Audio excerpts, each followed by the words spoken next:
کہانی شروع ہوتی ہے اور ہم دیکھتے ہیں چک نولینڈ کی لائف کے بارے میں، جو ایک آئی لینڈ میں پھنس گئے تھے اور 4 سال تک اس میں رہے۔ کہانی کمپنی سے سٹارٹ ہوتی ہے اور ہم چک کو دیکھتے ہیں، وہ اپنے کام میں بہت زیادہ سیریس ہوتے ہیں۔ آفیسرز چاہتے ہیں کہ ہر کوریئر ٹائم پر پہنچے۔ اس سلسلے میں وہ آؤٹ آف کنٹری وزٹ کرتے ہیں، جہاں ان کی برانچز ہوتی ہیں اور امپلائیز ان کو کافی اپریشیٹ کرتے ہیں اور ان کو ٹائم کی قیمت کا اندازہ بتاتے ہیں۔ چک کسی لڑکی سے پیار کرتا ہے، اس کا نام کیلی ہوتا ہے۔ ان کا ریلیشن شپ کافی اچھا ہوتا ہے اور یہ شادی بھی کرنا چاہتے ہیں، مگر بزنس کی مصروفیات کی وجہ سے نہیں کر پاتے۔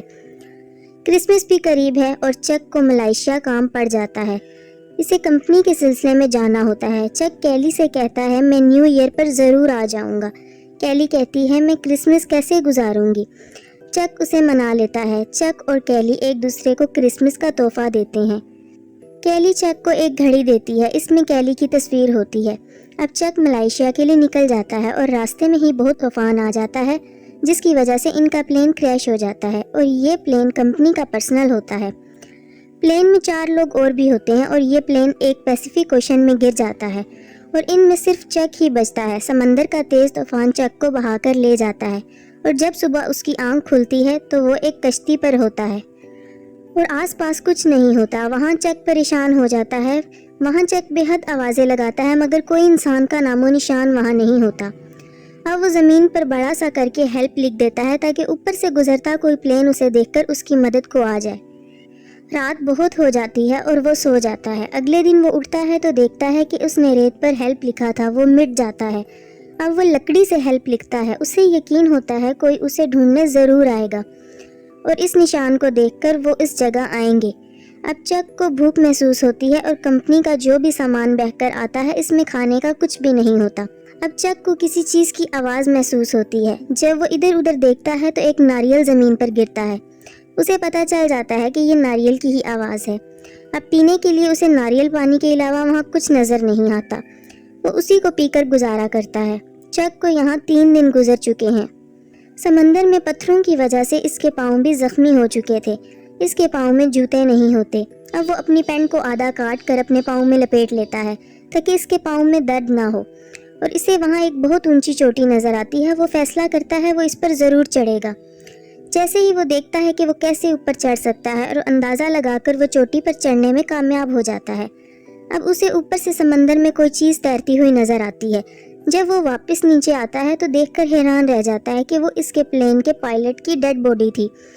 وہ بہت روتا ہے اور اسے دفنانے کا انتظام کرتا ہے، مگر وہ دفنانے سے پہلے اس کے جوتے اور ٹارچ رکھ لیتا ہے۔ اب وہ اسی آئی لینڈ میں زندگی گزارنے کا عادی ہو گیا تھا۔ وہ پتوں پر گری اوس کو پی کر گزارا کرتا ہے۔ وہ مچھلی مارنے کی کوشش کرتا ہے مگر ناکام ہو جاتا ہے۔ اسے کھانے کے لیے ناریل پانی اور رات کو پتوں پر گری اوس کے علاوہ کچھ بھی حاصل نہیں ہوتا۔ وہ اسی کو کھا کر گزارا کرتا ہے۔ اب رات کے وقت اسے سمندر میں ایک شپ نظر آتا ہے، اسے دیکھ کر وہ بہت ایکسائٹڈ ہو جاتا ہے اور آوازیں لگاتا ہے، ٹارچ کی لائٹ آن کرتا ہے، مگر اتنی دور سے کوئی فائدہ نہیں ہوتا۔ اگلے ہی دن وہ یہ فیصلہ کرتا ہے کہ اس کے پاس جو ایئر بوٹ ہے وہ اس میں بیٹھ کر بیچ سے نکل جائے گا۔ وہ جان گیا تھا کہ ادھر کوئی بھی نہیں ہے۔ اب جب وہ وہاں سے نکلنے کی کوشش کرتا ہے تو لہریں اتنی تیز ہوتی ہیں کہ ان کی رفتار کی وجہ سے وہ سمندر میں گر جاتا ہے۔ اسی دوران اس کے پاؤں پر چوٹ لگ جاتی ہے اور خون بھی بہت نکلتا ہے۔ اب چک واپس اپنی جگہ آ جاتا ہے اور اب اسی دوران بارش شروع ہو جاتی ہے۔ اسے ایک غار دکھائی دیتا ہے، وہ رات گزارنے کے لیے اس میں چلا جاتا ہے اور ٹارچ آن کر لیتا ہے، اور ساری رات ٹارچ آن رہنے کی وجہ سے اس کی بیٹری بھی لو ہو جاتی ہے۔ اب روشنی کے لیے اس کے پاس اور کچھ نہیں ہوتا۔ وہ یہ تک نہیں جانتا کہ آگ کیسے جلاتے ہیں۔ اب وہ واپس آتا ہے اور کمپنی کے سامان میں اسے کچھ چیزیں ملتی ہیں جو تیر کر اس کے ساتھ آ گئی تھیں۔ وہ ان کو کھولتا ہے مگر اس میں اس کے کام کی 1 یا 2 چیزیں ہی ہوتی ہیں۔ ایک اسے جوتے ملتے ہیں جو سکیٹنگ کے لیے ہوتے ہیں، اس کے نیچے بلیڈ لگا ہوتا ہے، وہ اس سے ناریل کو آرام سے پھاڑ لیتا ہے۔ اب وہ کسی بھی چیز کو کاٹ سکتا ہے۔ اب وہ ایک لکڑی کو کاٹتا ہے اور نوکیلی سی بنا لیتا ہے اور مچھلیوں کو پکڑ لیتا ہے۔ وہ مچھلی کو کچا تو نہیں کھا سکتا، اسی لیے وہ آگ جلانے کی بے حد کوشش کرتا ہے مگر کامیاب نہیں ہو پاتا۔ اب چک کو آئیڈیا آتا ہے کہ اگر میں 2 لکڑیوں کو رگڑوں تو شاید میں کامیاب ہو جاؤں، اور ایسا ہی ہوتا ہے، اسے کامیابی مل جاتی ہے۔ وہ پہلی بار اتنا خوش ہوا ہوتا ہے بیچ پر آنے کے بعد۔ چک کو وہاں جو سامان نظر آتا ہے کمپنی کا، اس میں ایک فٹ بال بھی اسے دکھائی دیتا ہے۔ اس پر چک کا بلڈ لگا ہوتا ہے۔ وہ اس کو ہاتھ سے آنکھ، ناک اور ہونٹوں کی شیپ دیتا ہے، اس کو ایک چہرے میں تبدیل کرتا ہے اور اس کو اپنا دوست بنا کر اس سے باتیں کرتا ہے اور اسے آگ کے پاس خشک ہونے کے لیے رکھ دیتا ہے اور اس کو ولسن کا نام دیتا ہے۔ اب وہاں پر چک کا ایک اور مسئلہ سامنے آتا ہے، اس کے دانت کا درد۔ یہ بہت پرانا درد ہے مگر اس نے کبھی چیک اپ ہی نہیں کروایا۔ اب چک نے اسے توڑنا ہے اور وہ توڑ لیتا ہے اور ساتھ ہی بے ہوش ہو جاتا ہے، اور وقت گزرنے کے ساتھ ساتھ اسے 4 سال ہو جاتے ہیں آئی لینڈ پر۔ 4 سالوں میں وہ اس جگہ جینا سیکھ لیتا ہے۔ اس کا حلیہ بگڑ چکا ہے، اس کے سر اور منہ کے بال بے حد بڑے ہیں اور وہ بے حد کمزور دکھائی دیتا ہے۔ اسے اتنا تجربہ ہو گیا تھا، وہ دور سے ہی ڈنڈا پھینک کے مچھلی کو پکڑ لیا کرتا تھا۔ چک کی دوستی ولسن سے کافی ہو گئی تھی، وہ اس سے کافی باتیں کرتا تھا۔ اب ایک دن مچھلی کھا رہا ہوتا ہے کہ اسے ایک آواز آتی ہے۔ چک دیکھتا ہے تو وہ ایک سٹیل کی شیٹ ہوتی ہے۔ اسے ایک آئیڈیا آتا ہے کہ اس کی مدد سے وہ یہاں سے نکل سکتا ہے۔ وہ جب بھی نکلنے کی کوشش کرتا ہے لہریں اسے جانے نہیں دیتی۔ اب وہ ناریل کی لکڑی کاٹ کر ایک بورڈ تیار کرتا ہے اور سٹیل کی شیٹ اس کے آگے لگاتا ہے۔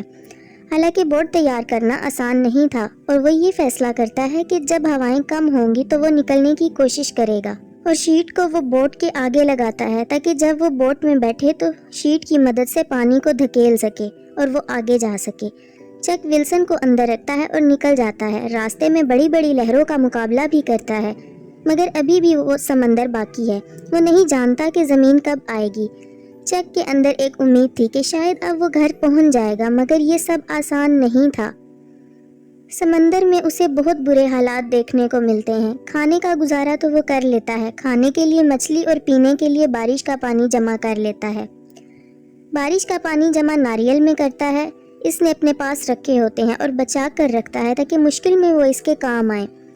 اور دیکھتے ہی دیکھتے چک کا بال، اس کا ولسن فرینڈ، پانی میں گر جاتا ہے، اور جب اسے معلوم ہوتا ہے وہ بہت دور جا چکا ہوتا ہے۔ اب وہ پانی میں کود جاتا ہے اور ولسن کو بچانے کی پوری کوشش کرتا ہے، مگر وہ ناکام ہو جاتا ہے، اور واپس بوٹ میں آنے کے بعد وہ بے حد روتا ہے۔ ولسن نے ہی اس کا 4 سالوں میں بہت ساتھ دیا تھا۔ چک کے لیے وہ ایک فٹ بال نہیں تھا، وہ اس سے بہت اٹیچ ہو گیا تھا، اسی لیے اس کے جانے کا بہت دکھ ہوتا ہے۔ اب چک بہت دنوں کے سفر کے بعد تھک چکا تھا، اور ایک شپ اس کے آگے سے گزرتا ہے جو اسے دیکھ لیتا ہے اور اسے بچا لیتا ہے۔ چک واپس آ چکا تھا۔ واپس آنے کے بعد وہ دیکھتا ہے کہ سب بدل چکا تھا۔ اس کے دوست اور گھر والے سمجھے تھے کہ وہ مر چکا ہے، اور اس کی گرل فرینڈ کیلی، جو ایک دوسرے سے بہت محبت کرتے تھے، وہ شادی کر چکی تھی اور اس کی ایک بیٹی بھی ہوتی ہے۔ چک اس سے ملنے جاتا ہے تو وہ بے حد خوش ہوتی ہے اور گلے سے لگا لیتی ہے۔ اب کیلی شادی شدہ ہے، اس لیے اب کچھ نہیں ہو سکتا اور ان کے راستے الگ ہیں۔ چک کو کیلی نے جاتے ہوئے جو گھڑی دی تھی وہ اسے واپس کر دیتا ہے، کیونکہ وہ کیلی کی فیملی گھڑی ہوتی ہے، اور اس گھڑی کی تصویر اپنے پاس رکھ لیتا ہے۔ کیلی اسے کہتی ہے تم نے وعدہ کیا تھا کہ تم ضرور آؤ گے۔ چک اسے سوری بولتا ہے اور جانے لگتا ہے۔ کیلی اب بھی چک سے پیار کرتی ہے، مگر اس کی اپنی فیملی ہے، اس لیے وہ نہیں جا سکتی۔ کیلی کے پاس چک کی دی ہوئی ایک گاڑی ہوتی ہے، وہ اسے واپس کر دیتی ہے اور چک اس گاڑی کو لے کر چلا جاتا ہے، اور کیلی اسے دیکھ رہی ہوتی ہے۔ وہ بہت دکھی ہوتی ہے، وہ چک کو بلاتی ہے اور وہ بھاگ پڑتی ہے۔ چک بھی واپس آ جاتا ہے اور گلے ملتے ہیں۔ کیلی اسے بتاتی ہے کہ میں جانتی تھی کہ تم زندہ ہو اور مجھے یقین تھا کہ تم واپس ضرور آؤ گے، مگر سب کے فورس کرنے پر مجھے یہ سب کرنا پڑا، مجھے شادی کرنی پڑی۔ اور وہ دونوں ایک دوسرے کو بتاتے ہیں کہ ہم اب بھی ایک دوسرے سے محبت کرتے ہیں۔ چک کیلی کو گاڑی میں بٹھا لیتا ہے اور اسے اس کے گھر چھوڑ آتا ہے۔ وہ کہتا ہے میں نہیں چاہتا کہ تمہارا گھر خراب ہو۔ اب ہم دیکھتے ہیں کہ چک اپنے ایک دوست کے ساتھ بیٹھا ہوتا ہے اور اسے بتاتا ہے کہ میں نے بیچ پر خودکشی کرنے کی بھی کوشش کی تھی۔ میں پھانسی لینے والا تھا، مگر مجھے کیلی کا خیال آ گیا تھا کہ مجھے اس کے پاس جانا ہے، اور آج جب میں واپس آیا ہوں تو اسے کھو چکا ہوں۔ وقت نے کیلی کو مجبور کر دیا کہ وہ اپنا راستہ چن لے، اور اس نے شادی کر لی۔ اب چک اکیلا رہ گیا تھا، لیکن زندگی کو آگے جانا ہی ہوتا ہے، اور اینڈ میں یہ ہوتا ہے کہ چک کے پاس ایک پیکیج ہے جو وہ آئی لینڈ سے بچا کر لاتا ہے۔ پلین ڈوبنے کے بعد بہت سے پیکیجز کنارے آ جاتے ہیں، اور وہ سوچتا ہے کہ وہ گھر جانے کے بعد کھولے گا، مگر وہ ایسا نہیں کرتا، اور وہ پیکیج کو واپس کرنے آتا ہے، مگر وہاں پر کوئی نہیں ہوتا، اور وہ ایک نوٹ لکھ کر دروازے پر رکھ دیتا ہے جس میں لکھا ہوتا ہے this package saved my life.